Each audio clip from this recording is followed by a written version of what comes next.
Viewers, আসসালামু আলাইকুম। Viewers, আপনারা আমার কম্পিউটার স্ক্রিনে একটি ছবি দেখতে পাচ্ছেন। ছবিটি অত্যন্ত ব্লাওয়ার বা অস্পষ্ট। এরকম একটি ব্লাওয়ার ইমেজ থেকে কিভাবে একটি ক্লিয়ার ইমেজ তৈরি করবেন তা আমি আপনাদের এই ভিডিওতে শিখিয়ে দেব। এই কাজটি আমি ফটোশপ দিয়ে করব না, এই কাজটি আমি একটি এআই টুলস ওয়েবসাইট দিয়ে করব। এজন্য আমি আমার কম্পিউটারের গুগল ক্রোম ব্রাউজারটি ওপেন করছি।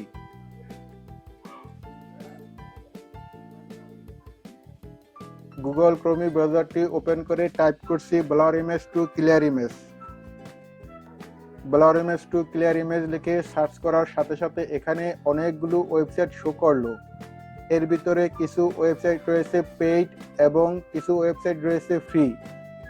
আমি যে কোনো একটি ফ্রি ওয়েবসাইট দিয়ে কাজটি করব, এই জন্য আমি পিকশটে ক্লিক করছি। পিকশট একটি ফ্রি ওয়েবসাইট।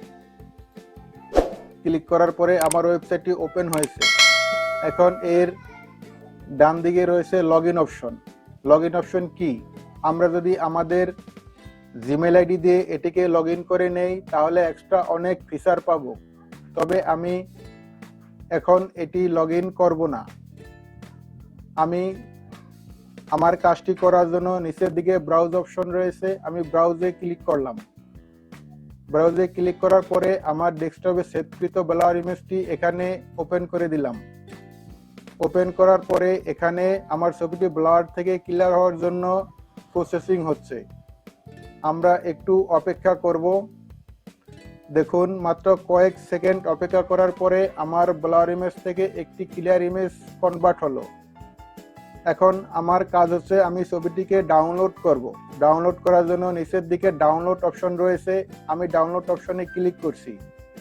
ডাউনলোড অপশনে ক্লিক করার পরে এখানে দুইটি অপশন শো করলো। একটি হচ্ছে লো রেঞ্জ ইমেজ, এটি হচ্ছে ফ্রি, আরেকটি হচ্ছে এইচডি ইমেজ, এটা হচ্ছে প্রিমিয়াম। তো আমি লো রেঞ্জ ইমেজে ক্লিক করে ডাউনলোড করলেই হবে। আমি লো রেঞ্জ ইমেজে ক্লিক করে ছবিটি ডাউনলোড করছি। এখন আমার ছবিটি ডাউনলোড হয়ে গেল। এখন আমি ছবিটি আমার ফটোশপে নিয়ে সাইজ করে প্রিন্ট করে নেব। তো ধন্যবাদ বন্ধুরা আমার ভিডিওটি দেখার জন্য। এরকম আরো সহায়ক ভিডিও পেতে অবশ্যই আমার চ্যানেলটি সাবস্ক্রাইব করে রাখবেন।